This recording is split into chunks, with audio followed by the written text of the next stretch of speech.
YPI Pulau Gadung at every Sunday at 1 until 2 p.m. Stay watch on in our YouTube, okay? Saksikan kelas bahasa Inggris di YouTube channel SMP YPI setiap hari Senin jam 1 sampai jam 2 siang di kelas bahasa Inggris. Oke? Bye. Don't forget ya. Don't forget.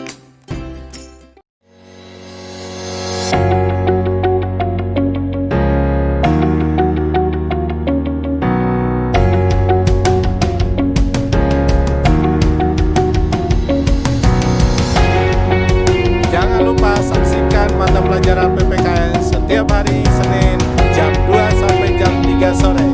Hanya di channel YouTube SMP YPI Pulau Gadung.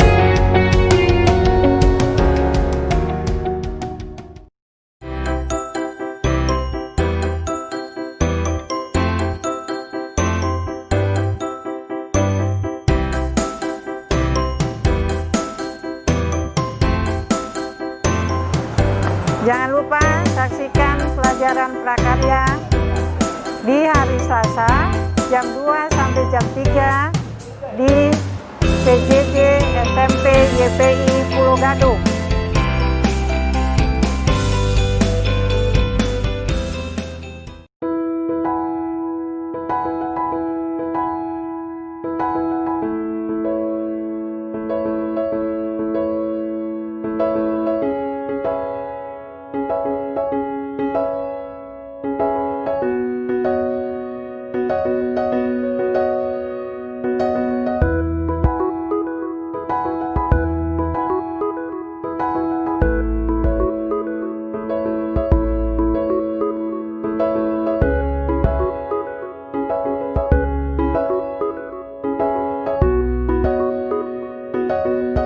Assalamualaikum warahmatullahi wabarakatuh.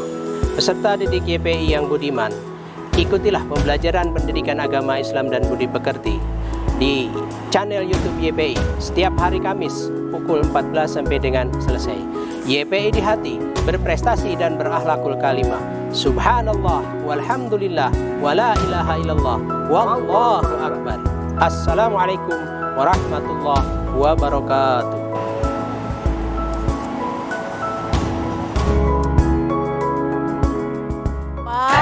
Lapangan YPI sekarang udah bagus, habis dicat, warnanya bagus, catnya baru, suasananya menyenangkan loh.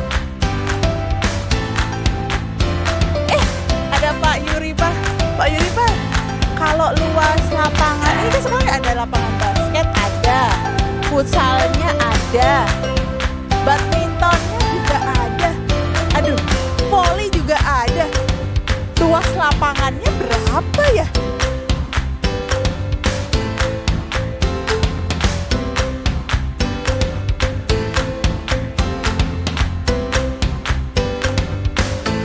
Untuk anak-anak semua, ternyata matematika itu bisa buat ngitung luas lapangan voli. Jadi, jangan lupa saksikan pelajaran matematika.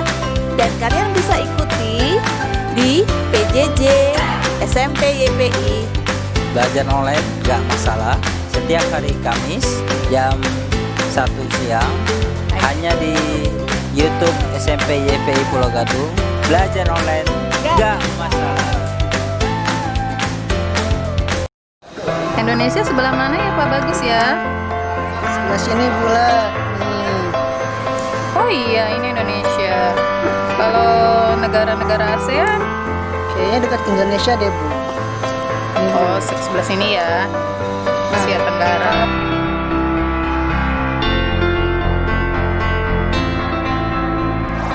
Anak-anak, kita mau mengingatkan. Jangan lupa ya lihat pelajaran IPS di hari Selasa pukul 1 sampai 2. Oke? Hanya di channel YouTube SMP YPI Pulau Gadung. Jangan lupa ya, subscribe.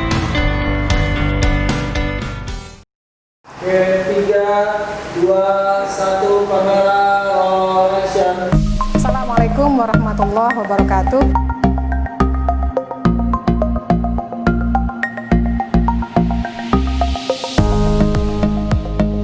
Yuk sebelum kita mulai pembelajaran, mari kita berdoa terlebih dahulu.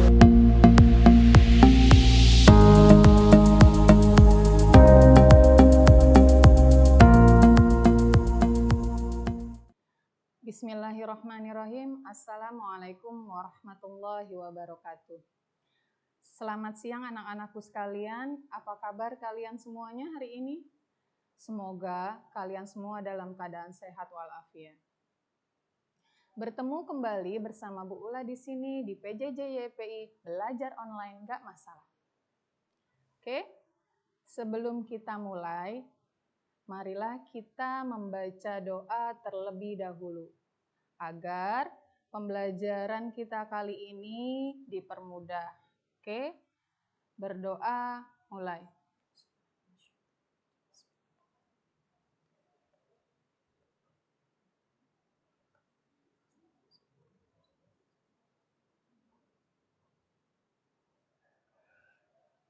Amin. Berdoa selesai. Oke, hari ini materi yang akan kita pelajari adalah masih kisaran tentang ASEAN, ya. Kemudian siapkan buku dan alat tulis kalian masing-masing. Jangan lupa pulpennya, buku tulis. Oke, sudah siap semuanya? Oke, langsung kita mulai ya. Tujuan pembelajaran kali ini, setelah nanti kalian akan melakukan atau akan mempelajari ini, interaksi keruangan di negara-negara ASEAN, ya, kalian diharapkan mampu menganalisis pengaruh interaksi keruangan terhadap kehidupan di negara-negara ASEAN. Oke. Pengaruh interaksi keruangan terhadap kehidupan di negara-negara ASEAN. Pengaruh perkembangan teknologi terhadap perubahan ruang. Itu ada dua, yaitu teknologi transportasi dan teknologi komunikasi. Ya, dua ini amat sangat berperan. Ya, mengingat kita melakukan kerjasama di negara-negara ASEAN itu tujuannya sebenarnya memang untuk lebih maju dari sebelumnya. Yang kedua, pengaruh interaksi keruangan terhadap kehidupan ekonomi. Yang ketiga, pengaruh konversi lahan terhadap perubahan ruang dan interaksi antar ruang. Ya. Di sini dibagi menjadi dua. Yang pertama, pengaruh konversi lahan terhadap atau menjadi pemukiman, lahan pertanian menjadi pemukiman, Yang kedua, pengaruh konversi lahan pertanian menjadi kawasan industri. Nah, ini efek dari karena kita lebih maju lagi dari sebelumnya.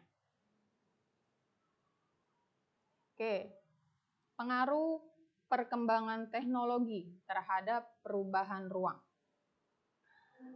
Perkembangan ilmu dan teknologi telah berpengaruh terhadap berbagai aspek kehidupan manusia. Manusia lebih dimudahkan dalam berbagai hal ketika beraktivitas. Ya. Ilmu yang menghasilkan teknologi komunikasi mengurangi jarak dan waktu dalam berinteraksi antar pihak, antar satu dengan yang lainnya. Ya, teknologi yang memiliki peranan besar dalam mengubah kehidupan manusia dalam berinteraksi adalah teknologi transportasi dan teknologi komunikasi. Ya, kedua ini tadi sudah Ibu jelaskan di awal. Kedua ini amat sangat berperan sekali. Ya. Teknologi transportasi dimanfaatkan untuk memindahkan barang atau manusia dari satu tempat ke tempat yang lain atau mobilitas manusia. Ya. Kemudian teknologi komunikasi itu dimanfaatkan untuk bertukar informasi. Ya. Jadi kita nggak mesti tulis surat atau apa ya ketika berkomunikasi. Sekarang bisa langsung. Ya, tidak mengurangi jarak antara negara satu dengan negara yang lain. Kita bisa langsung komunikasi. Kemudian teknologi produksi digunakan untuk memproduksi sandang dan pangan. Oke, yang berikutnya adalah teknologi transportasi. Teknologi transportasi, adanya perkembangan transportasi ini membawa perubahan aktivitas manusia, ya, yang berakibat terhadap perubahan tata kehidupan, sehingga jumlah orang Indonesia yang pergi ke Malaysia misalnya ya dan ke Singapura atau sebaliknya semakin meningkat setiap tahunnya. Oke, pesawat bukan lagi alat transportasi yang mahal. Mungkin dulu orang beranggapan kalau keluar negeri itu super mewah dan super mahal gitu. Ya, mengingat harga tiket pesawat memang mahal gitu. Sehingga setiap orang tuh ketika mengetahui alat transportasi pesawat udah merasa kayaknya nggak mampu gitu. Tapi sekarang sudah bukan hal yang aneh lagi kalau kita misalnya bisa hitungan jam misalnya dari Jakarta pukul 5, tahu-tahu jam 7 udah sampai di Malaysia atau bahkan ke Singapura. Ya. Kemudian setiap orang dapat menikmati layanan karena harga yang terjangkau itu tadi ya, terjangkau, cepat, dan nyaman. Oke. Kemudian transportasi yang berikutnya, kapal laut. Itu juga bisa digunakan sebagai sarana transportasi. Ya, saat ini digunakan sebagai sarana wisata. Oke.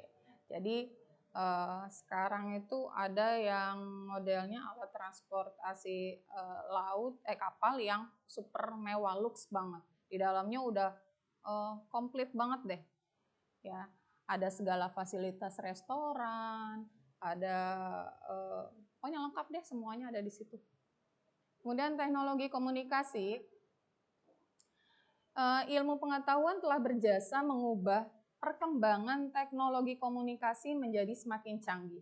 Teknologi komunikasi memungkinkan informasi dapat menyebar luas dalam waktu yang singkat. Ini ada plus dan minusnya. Ya, plusnya, nah, ketika kita mendapatkan informasi yang bermanfaat, ya, terutama buat ilmu pengetahuan. Nah, minusnya ketika kita mendapatkan informasi yang tidak bagus atau tidak baik gitu dalam ilmu pengetahuan itu sendiri. Contohnya misalnya ketika informasi yang kita dapat itu tidak jelas atau tidak valid gitu kebenarannya gitu. Oke. Kemudian berbeda dengan keadaan pada masa lalu ketika komunikasi masih menggunakan surat yang membutuhkan waktu yang lama untuk sampai ke tujuan. Ya, sekarang udah langsung. Ya, dulu tuh bisa 3 atau bahkan 1 minggu baru bisa sampai berita. Kalau sekarang enggak. Ya. Kemudian perkembangan teknologi komunikasi sangat menguntungkan karena dapat mengurangi jarak dan waktu, ya, terlebih ketika internet ditemukan. Yaitu tadi yang sudah Ibu Ula jelaskan ya, bahwa itu plus dan minusnya. Oke, kita saksikan video berikut ini.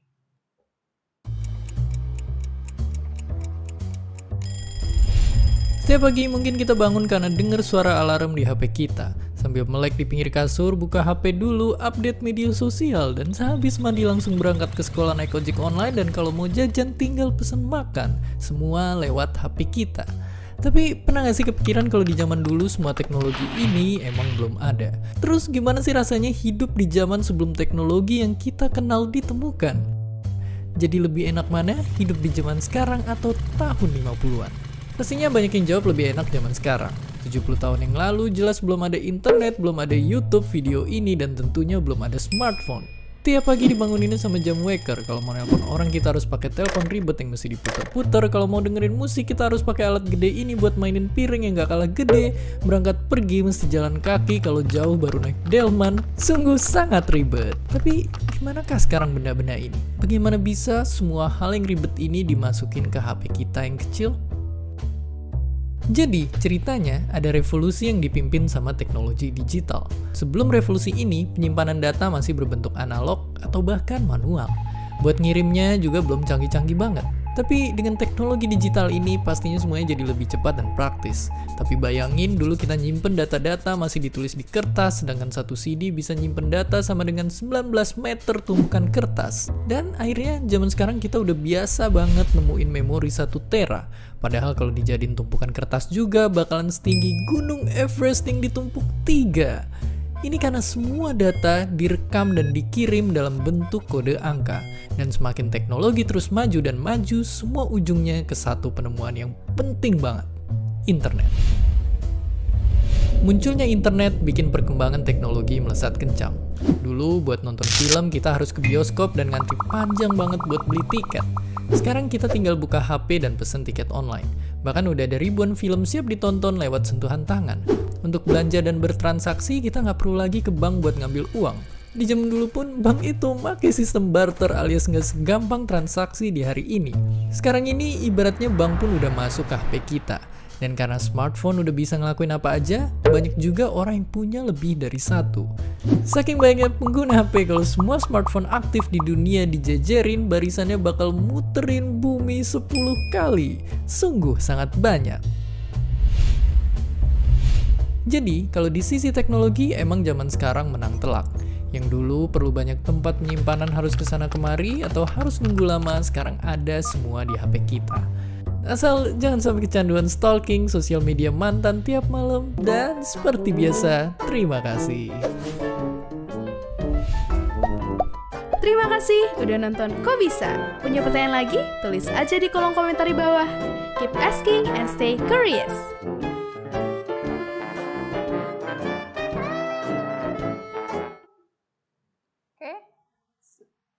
Oke, tadi sudah ditonton ya. Oke.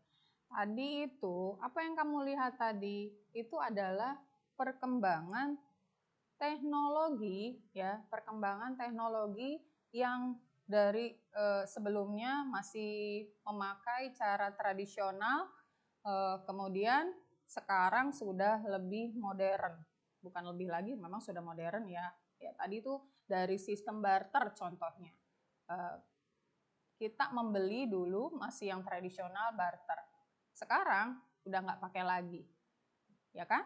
Nah, kemudian sekarang juga banyak cara yang lebih lebih modern lagi dengan menggunakan tadi aplikasi, ya. Membeli sesuatu tidak mesti harus cash kita ke tokonya, ya. Bisa dengan aplikasi, bisa sampai ke tempat atau ke rumah atau mungkin diantar ke tempat tujuan, ya. Atau misalnya transfer antar bank, ya, itu juga nggak mesti kita antri lama, ambil nomor antrian gitu. Yang penting ya di dalam aplikasi atau rekening kalian itu sudah ada dana yang yang akan kalian misalnya kirim atau transfer. Oke, itu aja sih sebenarnya ya. Oke. Selanjutnya adalah pengaruh interaksi keuangan terhadap kehidupan ekonomi.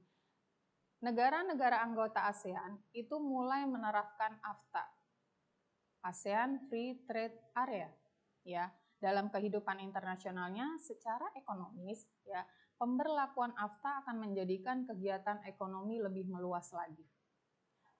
Produsen beras seperti Thailand dapat dengan mudah mengekspor produknya ke Singapura, Indonesia, dan negara anggota ASEAN lainnya tanpa dibebani pajak. Ya, begitupun sebaliknya. Ya. Jadi pilihan konsumsi semakin banyak, konsumen pun semakin banyak, baik kualitas maupun harganya. Ya, jadi diberikan kebebasan. Dalam artian gini ya, bukan berarti wah bebas free gitu ya, kita karena dibebasin pajaknya jadi kita bebas gitu ya masuk. Nggak gitu juga, mesti ada kebijakan di tiap negara apa yang harus kita taati ya gitu ya. Kalau misalnya kita ada kerjasama dengan Singapura atau misalnya dengan Thailand, impor beras atau apa itu tetap ada kerjasamanya ya, ada hitam di atas putih walaupun pajaknya tidak membebani negara tersebut. Oke, kemudian kerjasama negara-negara ASEAN ini mendorong terjadinya perubahan tatanan kerjasama antar negara dalam bidang ekonomi. Persaingan dalam kegiatan ekonomi menjadi lebih ketat dengan adanya kompetitor dari luar negeri. Ya, jadi nggak sembarangan, bisa lebih disaring lagi lah, nggak asal gitu. Kemudian kegiatan distribusi antar negara dalam bentuk ekspor dan impor pun yang melibatkan dua negara atau lebih identik dengan pergerakan barang atau jasa antar negara. Sehingga kegiatan ekspor dan impor ini menunjukkan adanya interaksi antar ruang negara satu dengan yang lainnya. Ya, jadi adanya kerjasama ya. Nah, antara negara yang satu dengan yang lain. Contohnya tadi ketika Ibu contohkan Thailand dengan Indonesia, kita impor beras gitu. Oke, itu ada kerjasamanya. Oke, kegiatan produksi dan distribusi itu bertujuan memenuhi kebutuhan masyarakat sebagai konsumen. Konsumennya adalah pengguna barang atau jasa yang telah diproduksi oleh produsen dan distribusikan oleh distributor itu sendiri. Oke, jadi adanya saling membutuhkan antara negara yang satu dengan yang lainnya. Misalnya kita kelebihan beras, sementara di Singapura karena memang dia negara maju, ya tidak membutuhkan negara yang berkembang, ya, sehingga itu ada terjadi kerjasama. Oke, pengaruh konversi lahan terhadap perubahan ruang dan interaksi antar ruang. Konversi lahan pertanian sering terjadi di negara-negara ASEAN dengan laju pertumbuhan penduduk relatif tinggi. Ya, seperti Indonesia, Malaysia, Thailand, Vietnam, Laos, Kamboja, dan Filipina. Konversi terjadi terutama di daerah pinggiran kota, ya, ataupun area persawahan yang letaknya berdekatan dengan fasilitas umum. Ya, seperti contohnya pasar, ya. Konversi lahan pertanian bersifat menular. Artinya ketika satu petak lahan telah dikonversi, lahan pertanian di sekitar petak tersebut juga pasti akan rawan dikonversi, ya. Nah, hal ini berpengaruh terhadap kelangsungan kehidupan masyarakat di daerah tersebut.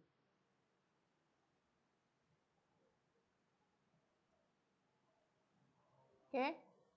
Pengaruh konversi lahan pertanian menjadi pemukiman.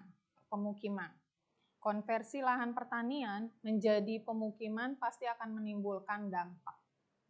Udah pasti. Karena apa? Nah, dari yang tadinya hamparan sawah kemudian dijadikan pemukiman, apalagi ketika sudah padat, ya, itu pasti dampaknya pasti ada. Ya, sama seperti konversi lahan pertanian menjadi lahan industri. Oh, itu lebih banyak lagi dampaknya, ya. Biasanya selalu berdampak negatif. Ya. Ada nggak sih positifnya? Ada, tapi sedikit, lebih banyak negatifnya. Apabila dilihat dari sisi fungsi lahan pertanian itu sendiri, ya. Kemudian ada pun dampak negatifnya, konversi lahan pertanian menjadi pemukiman, ya. Yang pertama, luas lahan pertanian akan semakin berkurang, itu udah pasti, ya. Sehingga produktivitas pangan pun akan semakin kecil. Karena apa? udah nggak ada lagi sawah, ya kan? Udah nggak ada lagi pertanian, sehingga hasilnya pun akan semakin sedikit. Nah, itu negatif yang pertama, dampak yang pertama. Kemudian dampak yang kedua, petani dan buruh tani pasti akan kehilangan mata pencarian. Akibatnya terjadilah pengangguran. Nah, efek dari terjadi pengangguran akan jadi siklus yang tidak akan pernah habisnya. Kan? Oke, setelah ini kita akan lanjutkan kembali, jadi jangan kemana-mana. Tetap di PJJ YPI, belajar online gak masalah. Indonesia sebelah mana ya Pak Bagus ya? Sebelah sini pula. Nih. Oh iya, ini Indonesia. Kalau negara-negara ASEAN? Kayaknya dekat ke Indonesia deh, Bu. Oh, sebelah sini ya. Asia Tenggara.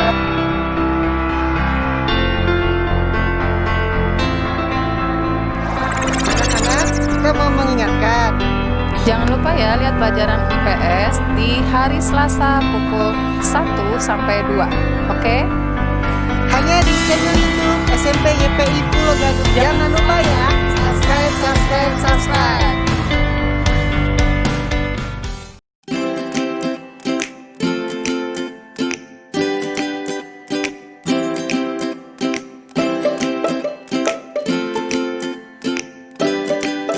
Hi, don't forget to watch our English class in our YouTube SMP YPI Pulau Gadung at every Sunday at 1 until 2 p.m. Stay watch on in our YouTube, okay? Saksikan kelas bahasa Inggris di YouTube channel SMP YPI setiap hari Senin jam 1 sampai jam 2 siang di kelas bahasa Inggris. Oke? Bye, don't forget ya. Don't forget.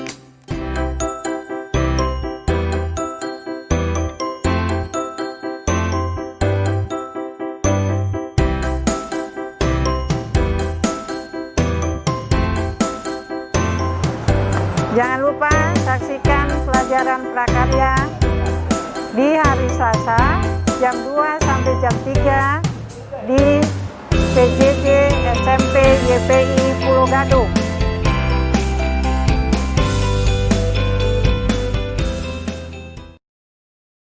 Wah, lapangan YPI sekarang udah bagus. Habis dicat, warnanya bagus, catnya baru, suasananya menyenangkan loh. Ada Pak Yuri Pak.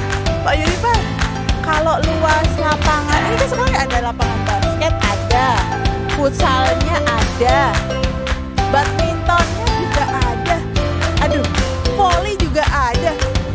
Luas lapangannya berapa ya?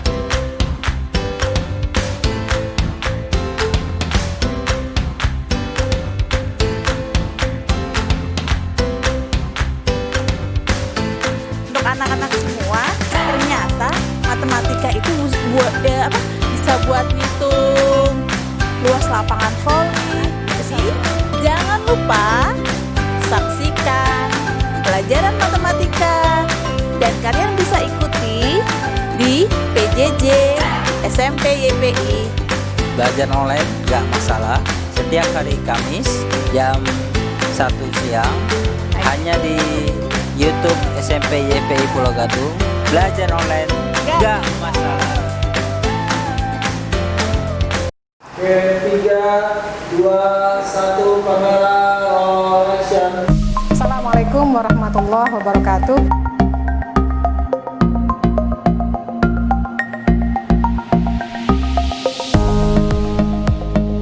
Yuk, sebelum kita mulai pembelajaran, mari kita berdoa terlebih dahulu.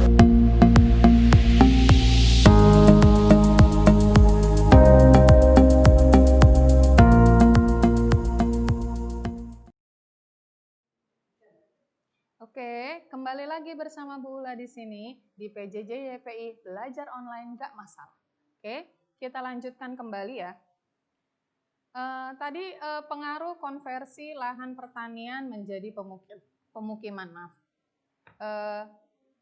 Berikutnya adalah konversi lahan identik dengan perubahan kondisi ruang, ya, sehingga konversi lahan tidak dapat dicegah.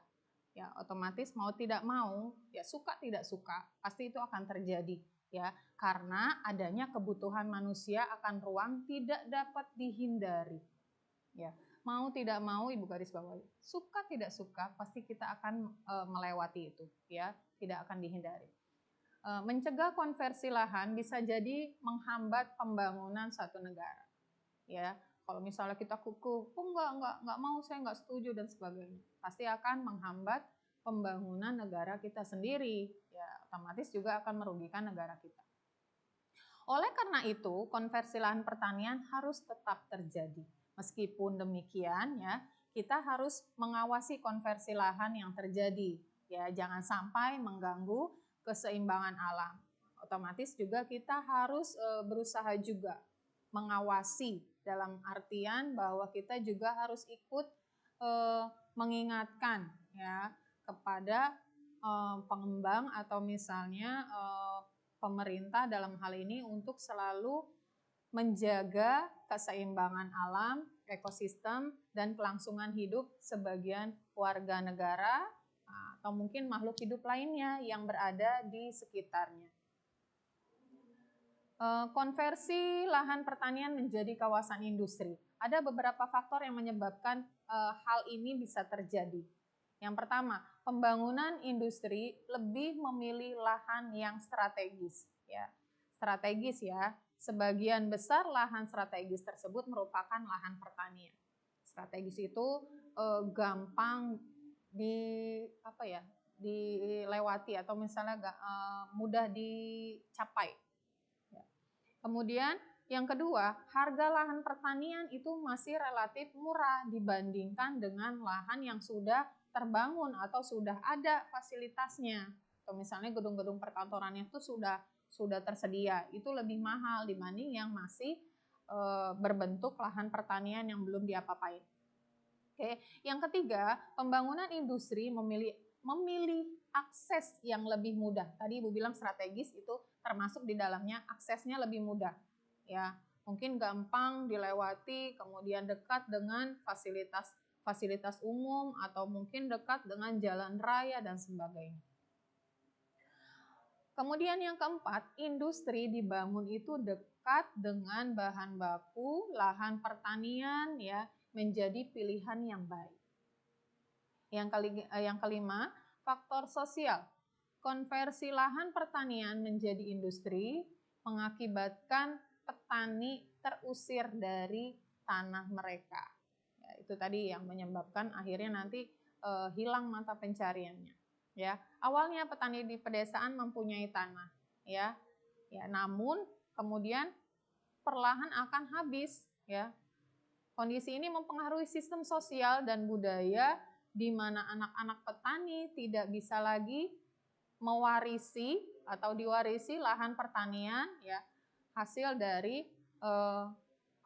nenek moyang, ya, atau keturunan mereka sebelumnya, gitu ya, sehingga akhirnya lama-kelamaan akan terusir dari kampung halamannya sendiri karena memang sudah diubah dari tadi lahan pertanian menjadi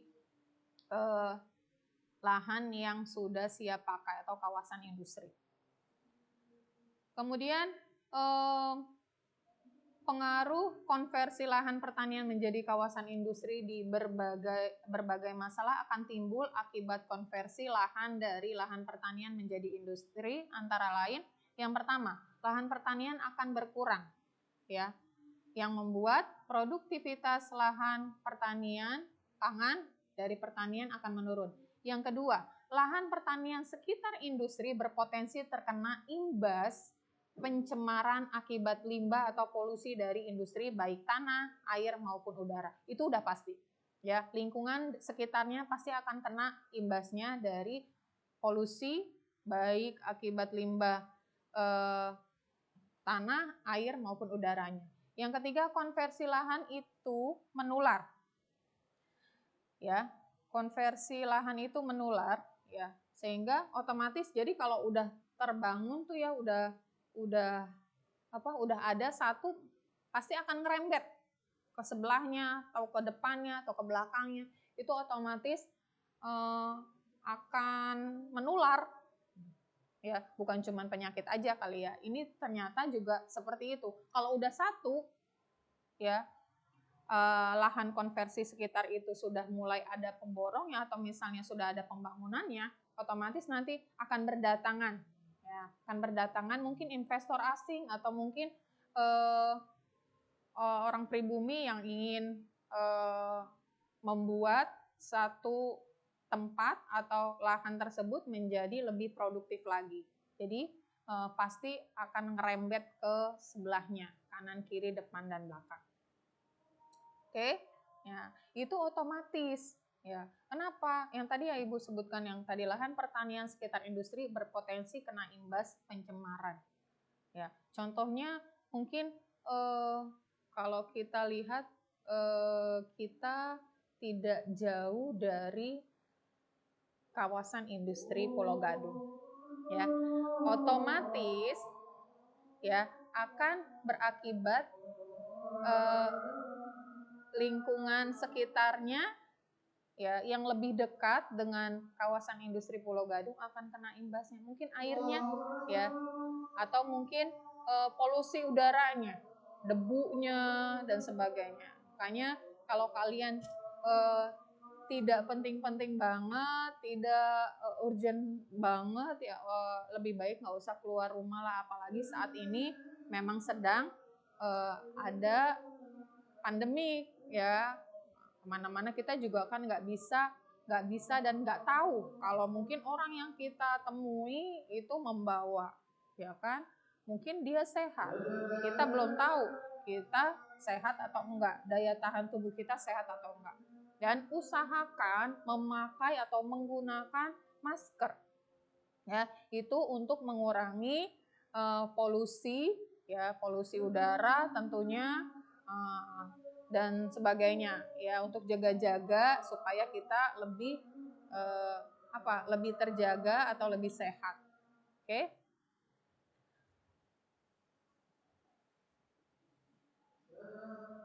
Oke, selanjutnya untuk tugas kalian di rumah, ya silakan ditulis.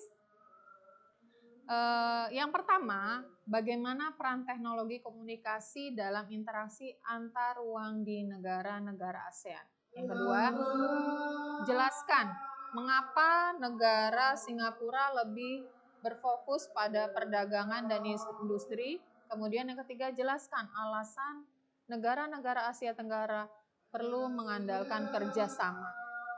Oke, nanti akan dikirim link ke masing-masing grup WA-nya atau wali kelasnya, tempat kalian boleh mengirimkan tugasnya. Oke,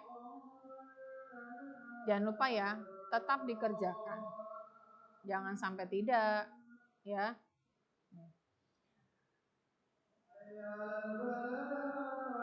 Oke, anak-anakku sekalian, demikianlah materi pembelajaran untuk hari ini. Semoga kalian semua dapat mengerti, semoga bermanfaat apa yang sudah kita pelajari hari ini.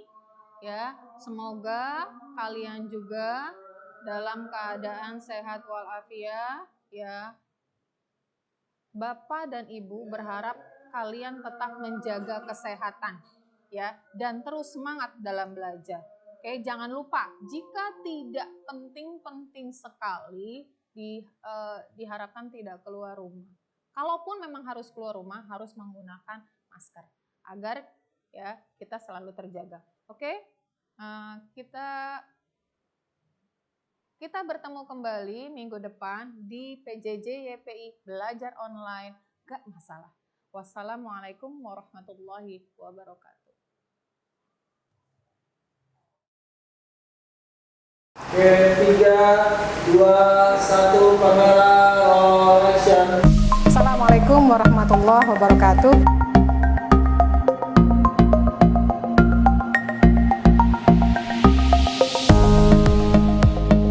Yuk, sebelum kita mulai pembelajaran, mari kita berdoa terlebih dahulu.